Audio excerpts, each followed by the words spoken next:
السلام علیکم ورحمۃ اللہ وبرکاتہ۔ امید ہے آپ تمام طلباء خیریت سے ہوں گے۔ اللہ تعالیٰ آپ کو اپنی حفظ و امان میں رکھے۔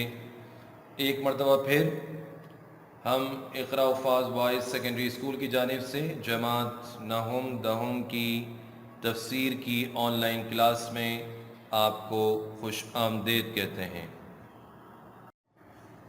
عزیز طلباء، آج کا درس علم تفسیر سے متعلق ہے اور اس میں علم تفسیر کی تعریف اور نبی کریم صلی اللہ علیہ وسلم بحیثیت شارع قرآن اور اسی طرح تفسیر قرآن کے لیے جن علوم میں مہارت ضروری ہے وہ آپ کے سامنے بیان کیے جائیں گے۔ تفسیر قرآن کے بارے میں ایک شدید غلطی جو لوگوں میں پائی جاتی ہے اس کو ہم آپ کے سامنے پیش کریں گے، اور اس غلطی میں مبتلا ہونے والے جو لوگ ہیں وہ کیا دلیل دیتے ہیں اور اس کا جواب کیا ہے وہ آپ کے سامنے انشاءاللہ پیش کریں گے۔ اور اسی طرح بغیر علم کے قرآن کی تفسیر بیان کرنے والوں کے لیے کیا وعید آئی ہے وہ ہم آپ کے سامنے بیان کریں گے، اور آخر میں تفسیر قرآن کے ماخذ بیان کیے جائیں گے انشاءاللہ تعالی۔ تو عزیز طلباء، سبق کا باقاعدہ آغاز کرتے ہیں۔ بسم اللہ الرحمن الرحیم۔ علم تفسیر کی تعریف۔ عربی زبان میں تفسیر کے لفظی معنی ہیں کھولنا، اور اصطلاح میں علم تفسیر اس علم کو کہتے ہیں جس میں قرآن کریم کے معنی بیان کیے جائیں اور اس کے احکام اور حکمتوں کو کھول کر واضح کیا جائے۔ یہ اصطلاحی تعریف ہے۔ قرآن کریم کے معنی بیان کیے جائیں اور جو اس میں احکامات بیان ہوئے ہیں، حکمت کی باتیں بیان ہوئی ہیں، ان کو کھول کر وضاحت کے ساتھ بیان کیے جائے۔ اب یہ وضاحت کون کرے گا؟ تو سب سے مستند ترین وضاحت ان کی مانی جائے گی جن پر قرآن کریم نازل ہوا، اور وہ ہیں حضرت محمد صلی اللہ علیہ وسلم۔ اور آپ صلی اللہ علیہ وسلم کی یہ حیثیت کہ آپ قرآن کریم کو وضاحت کر کے بیان کریں گے اور اس کو کھول کر بیان کریں گے، خود اللہ تعالیٰ نے آپ کی یہ حیثیت قرآن کریم میں بیان فرما دی ہے۔ چنانچہ حضرت صلی اللہ علیہ وسلم سے خطاب کرتے ہوئے اللہ تعالیٰ نے ارشاد فرمایا، وَأَنزَلْنَا إِلَيْكَ الذِّكْرَ لِتُبَيِّنَ لِلنَّاسِ مَا نُزِّلَ إِلَيْهِمْ، اور ہم نے قرآن آپ پر اتارا تاکہ آپ لوگوں کے سامنے وہ باتیں وضاحت سے بیان فرما دیں جو ان کی طرف اتاری گئی ہیں۔ یعنی قرآن کریم کو وضاحت کے ساتھ بیان فرما دیں۔ قرآن کریم میں جو باتیں لوگوں کی ہدایت کے لیے اتاری گئی ہیں، جو احکامات اتارے گئے ہیں، جو حکمت کی باتیں اتاری گئی ہیں، ان کو وضاحت اور صراحت کے ساتھ رسول اللہ صلی اللہ علیہ وسلم بیان فرما دیں۔ اسی طرح قرآن کریم میں اللہ تعالیٰ نے ارشاد فرمایا، لَقَدْ مَنَّ اللَّهُ عَلَى الْمُؤْمِنِينَ إِذْ بَعَثَ فِيهِمْ رَسُولًا مِّنْ أَنفُسِهِمْ يَتْلُو عَلَيْهِمْ آيَاتِهِ وَيُزَكِّيهِمْ وَيُعَلِّمُهُمُ الْكِتَابَ وَالْحِكْمَةَ۔ بلا شبہ اللہ نے مسلمانوں پر بڑا احسان فرمایا جبکہ ان کے درمیان انہی میں سے ایک رسول بھیجا جو ان کے سامنے اللہ کی آیات کی تلاوت کرے اور انہیں پاک صاف کرے اور انہیں اللہ کی کتاب اور دانائی کی باتوں کی تعلیم دے۔ چنانچہ حضرت صلی اللہ علیہ وسلم صحابہ اکرام کو صرف قرآن کریم کے الفاظ ہی نہیں سکھاتے تھے بلکہ اس کی پوری تفسیر بیان فرمایا کرتے تھے۔ یہی وجہ ہے کہ صحابہ اکرام رضی اللہ عنہم اجمعین کو ایک ایک سورت پڑھنے میں بعض اوقات کئی سال لگ جاتے تھے، جس کی تفصیل انشاءاللہ ابھی ہم آگے بیان کریں گے۔ جب تک حضرت صلی اللہ علیہ وسلم دنیا میں تشریف فرما تھے اس وقت تک کسی آیت کی تفسیر معلوم کرنا کچھ مشکل نہیں تھا، اس لیے کہ جس کو کوئی بات پوچھنی ہوتی وہ رسول اللہ صلی اللہ علیہ وسلم سے پوچھ لیتا۔ صحابہ اکرام رضی اللہ عنہم کو جہاں کوئی دشواری پیش آتی وہ آپ سے رجوع کرتے اور آپ انہیں تسلی بخش جواب مرحمت فرما دیتے۔ لیکن آپ صلی اللہ علیہ وسلم کے وصال کے بعد اس بات کی ضرورت تھی کہ تفسیر قرآن کو ایک مستقل علم کی صورت میں محفوظ کیا جائے تاکہ امت کے لیے قرآن کریم کے الفاظ کے ساتھ ساتھ اس کے صحیح معنی بھی امت کے لیے محفوظ ہو جائیں، اور جو گمراہ قسم کے لوگ ہیں، جو دین مخالف ہیں، اسلام کے مخالف ہیں، ان کے لیے اس کی معنوی تعریف کی گنجائش باقی نہ رہے۔ چنانچہ اللہ تعالیٰ کے فضل و کرم اور اس کی توفیق سے اس امت نے یہ کارنامہ اس حسن و خوبی سے انجام دیا کہ آج ہم یہ بات بلا خوف تردید کہہ سکتے ہیں کہ اللہ کی اس آخری کتاب کے صرف الفاظ ہی محفوظ نہیں ہیں بلکہ اس کی وہ صحیح تفسیر و تشریح بھی محفوظ ہے جو حضرت صلی اللہ علیہ وسلم اور آپ کے جانثار صحابہ رضی اللہ عنہم کے ذریعے ہم تک پہنچی ہے۔ تو عزیز طلبہ، آپ کے سامنے جو تفصیل میں نے عرض کی اس سے یہ بات واضح ہو گئی کہ قرآن کریم کی تفسیر ایک انتہائی نازک اور مشکل کام ہے، کیونکہ باقاعدہ یہ ایک علم ہے۔ تو اس کے لیے صرف عربی زبان جان لینا کافی نہیں ہے بلکہ تمام متعلقہ علوم میں مہارت ضروری ہے۔ چنانچہ علماء نے لکھا ہے کہ مفسر قرآن کے لیے ضروری ہے کہ وہ عربی زبان کے نحو اور صرف اور بلاغت اور ادب کے علاوہ علم حدیث، اصول فقہ و تفسیر اور عقائد و کلام کا وسیع و عمیق علم رکھتا ہو، کیونکہ جب تک ان علوم سے مناسبت نہ ہو انسان قرآن کریم کی تفسیر میں کسی صحیح نتیجے تک نہیں پہنچ سکتا۔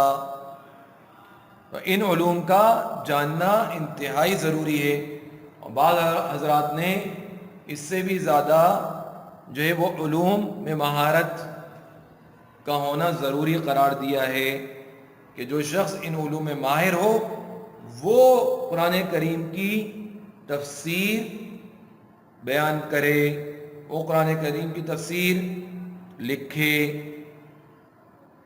اور اگر ان علوم میں مہارت نہ ہو تو پھر ایسا شخص قرآن کریم کا مفسر نہیں بن سکتا۔ بعض لوگوں نے قرآن کریم کی تفسیر کے لیے یہ سمجھ رکھا ہے کہ عربی پڑھ لی جائے، معمولی عربی زبان پڑھ لی جائے تو بس پھر اس کے بعد قرآن کریم کی تفسیر بیان کی جا سکتی ہے۔ یہ بہت بڑی غلطی ہے، اور اس میں بہت سے لوگ مبتلا ہو رہے ہیں۔ وہ قرآن کریم کی تفسیر میں رائے زنی شروع کر دیتے ہیں، بلکہ بعض اوقات ایسا بھی دیکھا گیا ہے کہ عربی زبان کی نہایت معمولی شدھ بدھ رکھنے والے لوگ جنہیں عربی زبان پر بھی مکمل عبور نہیں ہوتا، نہ صرف منمانے طریقے پر قرآن کریم کی تفسیر شروع کر دیتے ہیں بلکہ پرانے جو ماہر مفسرین ہیں ان کی غلطیاں نکالنے کے بھی درپے ہو جاتے ہیں. اور بعض تو اس سے بھی آگے نکل گئے کہ صرف ترجمہ انہوں نے پڑھا، مطالعہ کیا اور سمجھنے لگے کہ میں قرآن کا عالم بن گیا ہوں، اپنے آپ کو قرآن کا عالم سمجھنے لگے، اپنے آپ کو مفسر قرآن سمجھنے لگے. تو یہ بہت بڑی غلطی ہے. دیکھیے، دنیا میں جو دنیاوی علوم ہیں، علوم اور فنون ہیں، ان کے بارے میں ہر شخص اس بات کو سمجھتا ہے کہ اگر کوئی شخص محض انگریزی زبان سیکھ کر میڈیکل سائنس کی کتابوں کا مطالعہ کرے تو دنیا کا کوئی صاحب عقل اسے ڈاکٹر تسلیم نہیں کر سکتا. کہیں سے اس کو ڈاکٹری کی ڈگری نہیں ملے گی، اس کو MBBS کی ڈگری کوئی نہیں دے گا، اس لیے کہ اس نے باقاعدہ جا کر کسی میڈیکل کالج میں تعلیم حاصل نہیں کی، تربیت حاصل نہیں کی. تو صرف کتاب پڑھ لینے سے وہ ڈاکٹر نہیں بن سکتا. اس کے لیے صرف انگریزی زبان کا سمجھ لینا کافی نہیں ہے. اسی طرح اگر کوئی شخص جو ہے وہ انگریزی زبان میں ماہر ہے لیکن وہ انجینئرنگ کی کتابوں کا مطالعہ کرے، BE کی کتابیں وہ کورس لے لے اور ان کا مطالعہ کرے اور مطالعہ کرتا رہے اور پھر یہ دعویٰ کرے کہ جی میں اب انجینئر بن گیا ہوں، تو عزیز طلبہ کوئی اس سے کوئی کام نہیں کروائے گا انجینئرنگ کا، اس لیے کہ انہیں معلوم ہے کہ اس کے لیے باقاعدہ ادارے کھلے ہوئے ہیں، ادارے وہاں تعلیم دیتے ہیں، اساتذہ کی نگرانی میں تعلیم بھی دی جاتی ہے، اس کی اونچ نیچ سمجھائی جاتی ہے، اس کی تربیت دی جاتی ہے. تو کوئی بھی انسان اسے انجینئر تسلیم نہیں کرے گا، اس لیے کہ یہ کام سب جانتے ہیں کہ صرف انگریزی زبان سیکھنے سے نہیں آ سکتا. اس کے لیے اس فن کے جو ماہرین ہیں ان سے اس فن کا سیکھنا ضروری ہے. تو جب ڈاکٹر اور انجینئر بننے کے لیے یہ کڑی شرائط ضروری ہیں تو بھائی آخر قرآن و حدیث کے معاملے میں صرف عربی زبان سیکھ لینا کیسے کافی ہو سکتا ہے؟ زندگی کے ہر شعبے میں ہر عقل مند آدمی، ہر معمولی سمجھ بوجھ رکھنے والا آدمی اس اصول کو جانتا ہے، سمجھتا ہے اور اس کے مطابق عمل کرتا ہے کہ ہر علم و فن سیکھنے کا ایک خاص طریقہ اور اس کی مخصوص شرائط ہوتی ہیں جنہیں پورا کیے بغیر اس علم و فن میں اس کی رائے معتبر نہیں سمجھی جاتی. یہ تو میں نے آپ کو ڈاکٹر اور انجینئرنگ کی مثال دی، میں تو معمولی کاموں کے حوالے سے یہ بات کرتا ہوں کہ جو سبزی بیچنے والے ہیں، جو گوشت بیچنے والے ہیں، اس میں بھی جب تک کہ وہ باقاعدہ ان کے ساتھ سبزی والوں کے ساتھ نہ رہے، قصائیوں کے ساتھ نہ رہے، سناروں کے ساتھ نہ رہے، تو وہ اگر کوئی رائے دے گا، کوئی بات کرے گا تو اس کی رائے، اس کی بات اس کے منہ پر مار دی جائے گی، کوئی اس کو سننے کے لیے تیار نہیں ہوگا. اس لیے کہ بھائی تم نے کیا کیا، تم نے سنار کا کون سا علم سیکھا، تمہیں کیا معلوم، تمہیں گوشت کاٹنا آتا ہی نہیں، تم گوشت کے بارے میں کیا کہہ سکتے ہو، تو اس کی بات کو نہیں سنا جائے گا. تو اسی طرح عزیز طلبہ قرآن کریم میں بھی اسی اصول کو سامنے رکھنا چاہیے. حیرت ہوتی ہے کہ لوگوں نے قرآن اور سنت کو اتنا لاوارث سمجھ لیا ہے کہ جس کا دل چاہے گا اس میں اپنی رائے کے مطابق، اپنی سمجھ کے مطابق باتیں کرنا شروع کر دے گا. آخر مسلمان یہ کس طرح برداشت کر سکتے ہیں کہ قرآن و سنت کو وہ ایسے اتنا لاوارث کیسے سمجھ سکتے ہیں کہ دنیا کے معاملوں میں تو اس اصول کو اپنایا جائے، اس کو سمجھایا جائے، اس کے مطابق عمل کیا جائے، اور جہاں دین کا معاملہ اور دین کا بھی معاملہ قرآن و حدیث کا معاملہ جو اصل بنیاد ہیں اس میں اس کے بالکل برعکس عمل کیا جائے؟ جو لوگ اس طرح کا رویہ رکھتے ہیں، اب آپ ان کی دلیل سنیے، وہ کیا کہتے ہیں؟ وہ کہتے ہیں جی قرآن کریم نے خود ارشاد فرمایا ہے وَلَقَدْ يَسَّرْنَا الْقُرْآنَ لِلذِّكْرِ، اور بلا شبہ ہم نے قرآن کریم کو نصیحت حاصل کرنے کے لیے آسان کر دیا ہے۔ تو جب قرآن کریم ایک آسان کتاب ہے تو اس کی تشریح کے لیے کسی لمبے چوڑے علم و فن کی ضرورت نہیں ہے۔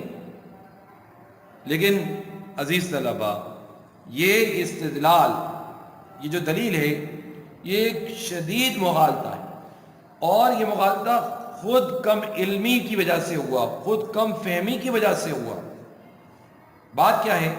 بات یہ ہے کہ جو لوگ یہ دلیل دیتے ہیں ان کو یہ معلوم ہی نہیں، بنیادی بات ہی نہیں معلوم کہ قرآن کریم کی آیات دو قسم کی ہیں۔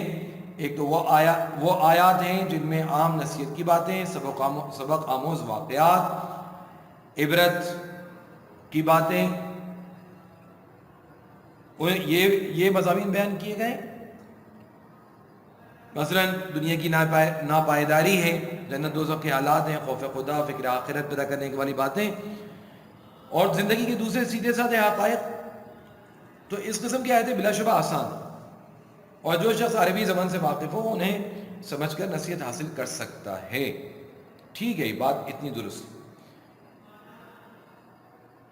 تو یہ جو آیت جو میں نے ابھی تلاوت کی وَلَقَدْ يَسَّرْنَا الْقُرْآنَ لِلذِّكْرِ، یہ اسی قسم کی تعلیمات کے بارے میں اللہ تعالیٰ نے اسی قسم کی تعلیمات کے بارے میں یہ ارشاد فرمایا کہ ہم نے ان کو آسان کر دیا تاکہ لوگ اس سے نصیحت حاصل کر سکیں۔ لیکن قرآن کریم کی آیات، دوسری جو قسم کی آیات ہیں، وہ احکام و قوانین پر مشتمل ہیں، عقائد ہیں، علمی مضامین پر مشتمل ہیں۔ اس قسم کی آیتوں کا کما حق سمجھنا اور ان سے احکام و مسائل مستنبط کرنا ہر شخص کا کام نہیں۔ آپ جانتے ہیں کہ قانون کی جو کتابیں ہوتی ہیں، اگر آپ پاکستانی قانون کی بات کر لیں تو ہر آدمی اس میں رائے نہیں دے سکتا۔ جنہوں نے اپنی زندگیاں کھپائی ہوتی ہیں، جنہوں نے ان کتابوں کو پڑھا ہوتا ہے، وہی رائے دے سکتے ہیں جو قانون کے ماہرین ہوتے ہیں۔ تو اسی طرح جب تک اسلامی علوم میں بصیرت اور پختگی حاصل نہ ہو تو ان آیات میں کیسے کوئی رائے دے سکتا ہے؟ یہی وجہ ہے کہ صحابہ رضی اللہ عنہم اجمعین کی مادری زبان اگرچہ عربی تھی اور عربی سمجھنے کے لیے انہیں کہیں تعلیم حاصل کرنے کی کوئی ضرورت نہیں تھی، لیکن وہ حضرت صلی اللہ علیہ وسلم سے قرآن کی تعلیم حاصل کرنے میں طویل مدتیں صرف کرتے تھے۔ علامہ سیوطی رحمہ اللہ نے امام ابو عبد الرحمن سے نقل کیا ہے کہ جن حضرات صحابہ رضی اللہ عنہم نے سرکار دو عالم صلی اللہ علیہ وسلم سے قرآن کی باقاعدہ تعلیم حاصل کی، مثلا حضرت عثمان بن عفان اور حضرت عبداللہ بن مسعود رضی اللہ تعالیٰ عنہ وغیرہ، تو انہوں نے ہمیں بتایا کہ جب وہ حضرت صلی اللہ علیہ وسلم سے قرآن کریم کی 10 آیتیں سیکھتے تو اس وقت تک آگے نہیں بڑھتے تھے جب تک ان آیتوں کے متعلق تمام علمی اور عملی باتوں کا احاطہ نہ کر لیں۔ وہ فرماتے تھے کہ ہم نے قرآن علم و عمل ساتھ ساتھ سیکھا ہے، فَتَعَلَّمْنَا الْقُرْآنَ وَالْعِلْمَ وَالْعَمَلَ جَمِيعًا۔ چنانچہ موطا میں امام مالک رحمہ اللہ نے روایت کی ہے کہ حضرت عبداللہ ابن عمر رضی اللہ تعالیٰ عنہ نے صرف سورہ بقرہ یاد کرنے میں پورے 8 سال صرف کیے، اور مسند احمد میں حضرت انس رضی اللہ تعالیٰ فرماتے ہیں کہ ہمیں سے جو شخص سورہ بقرہ اور سورہ آل عمران پڑھ لیتا ہماری نگاہوں میں اس کا مرتبہ بہت بلند ہو جاتا تھا۔ غور کرنے کی بات یہ ہے عزیز طلبہ کہ حضرات صحابہ رضی اللہ عنہم اجمعین جن کی مادری زبان عربی تھی، جو عربی شعر و ادب میں مہارت تامہ رکھتے تھے، جن کو لمبے لمبے قصیدے معمولی توجہ سے ازبر یاد ہو جایا کرتے تھے، انہیں قرآن کریم کو یاد کرنے، اس کے معنی سمجھنے کے لیے اتنی طویل مدت کی کیا ضرورت تھی کہ 8 سال صرف ایک سورت پڑھنے میں خرچ ہو جائیں؟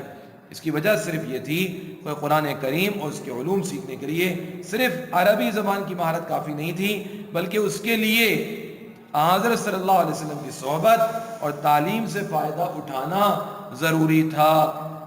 اب ظاہر ہے کہ جو صحابہ اکرام رضی اللہ عنہم کو عربی زبان کی مہارت اور نزول وحی کا براہ راست مشاہدہ کرنے کے باوجود عالم قرآن بننے کے لیے باقاعدہ حضور صلی اللہ علیہ وسلم سے تعلیم حاصل کرنے کی ضرورت تھی، تو نزول قرآن کے سینکڑوں سال بعد عربی کی معمولی شد بدھ پیدا کر کے یا صرف ترجمے دیکھ کر مفسر قرآن بننے کا دعویٰ کتنی بڑی جسارت اور علم و دین کے ساتھ کیسا افسوسناک مذاق ہے۔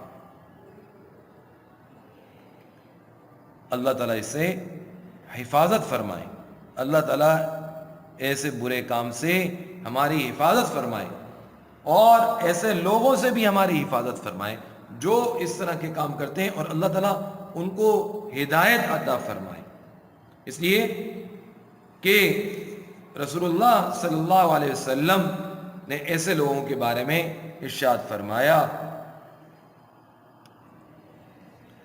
من قال فی القرآن بغیر علم فلیتبوأ مقعدہ فی النار۔ رسول اللہ صلی اللہ علیہ وسلم نے ارشاد فرمایا، جو شخص قرآن کے معاملے میں علم کے بغیر کوئی بات کہے وہ اپنا ٹھکانہ جہنم میں بنا لے۔ کتنی سخت بات ہے اور کتنی سخت وعید ہے۔ اور اسی طرح آپ صلی اللہ علیہ وسلم نے ارشاد فرمایا، من تکلم فی القرآن برأیہ فاصاب فقد اخطأ۔ جو شخص قرآن کے معاملے میں محض اپنی رائے سے گفتگو کرے، کوئی اس کے پاس دلیل نہ ہو، کوئی اصل نہ ہو، کوئی بنیاد نہ ہو، بس اپنی رائے سے گفتگو کر رہا ہے اور اس میں کوئی صحیح بات بھی کہہ دے تب بھی اس نے غلطی کی۔ تو عزیز طلبہ، اس عمل سے بہت بچنا چاہیے، اس لیے کہ یہ بہت ہی ناپسندیدہ عمل ہے اور برا عمل ہے، اور ایسے لوگوں سے بھی بچنا چاہیے کہ جو بغیر علوم میں مہارت کے قرآن کریم میں اپنی رائے سے باتیں کرتے ہیں، اپنی طرف سے باتیں کرتے ہیں، ان سے بھی بچنا چاہیے۔ اللہ تعالیٰ حفاظت فرمائے۔ اب آخر میں ہم تفسیر کے ماخذ ذکر کریں گے۔ قرآن کریم کے ماخذ کو جاننے سے پہلے یہ سمجھ لیجئے کہ آیات قرآنی دو قسم کی ہیں، جیسے ابھی آپ کے سامنے ابھی تھوڑی دیر پہلے ہم نے بیان کیا۔ بعض آیات تو اتنی صاف اور واضح اور آسان ہیں کہ جو عربی زبان جاننے والا انہیں پڑھے گا ان کا مطلب فوراً سمجھ میں آ جائے گا۔ اسی لیے ایسی آیتوں کی تفسیر کا ماخذ تو لغت عرب ہے۔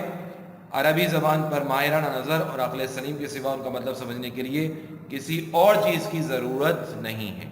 لیکن دوسری قسم ان آیات کی ہے جن میں کوئی اجمال، ابہام یا تشریح دشواری پائی جاتی ہے، یا ان کو پوری طرح سمجھنے کے لیے ان کے پورے پس منظر کو سمجھنے کی ضرورت ہے، یا ان سے دقیق قانونی مسائل یا گہرے اسرار و معارف مستنبط ہوتے ہیں۔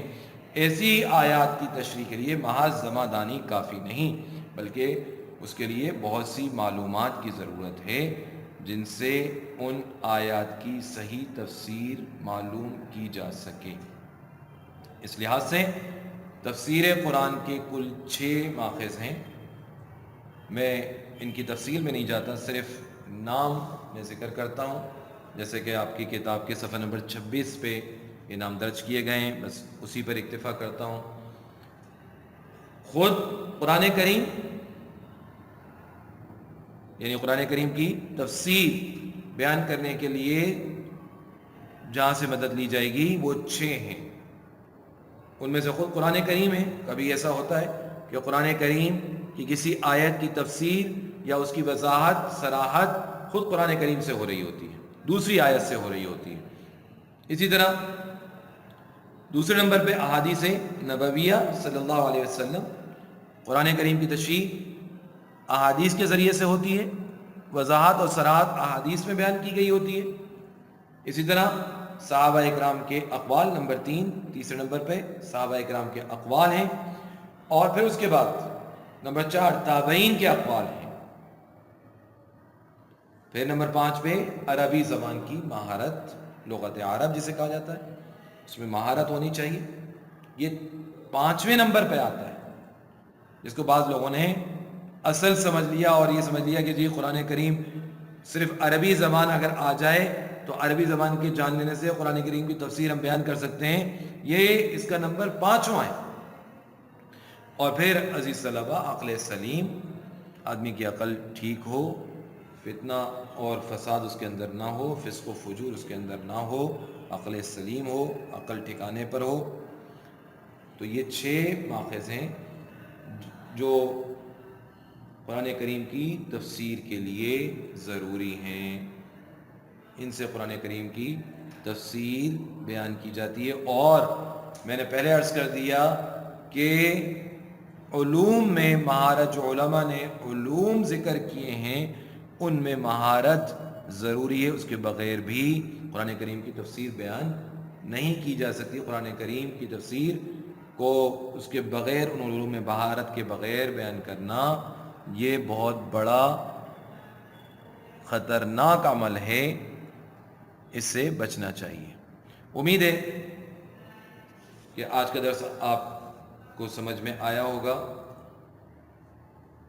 اللہ تعالیٰ ہمیں قرآن کریم کی تلاوت کرنے کی، زیادہ سے زیادہ تلاوت کرنے کی، اور اس کی جو علوم ہیں ان کو سمجھنے کی اور اس کے مطابق عمل کرنے کی توفیق عطا فرمائے. آمین. وآخر دعوانا ان الحمدللہ رب العالمین. اگلے سبق تک کے لیے اجازت دیجیے. السلام علیکم ورحمۃ اللہ وبرکاتہ.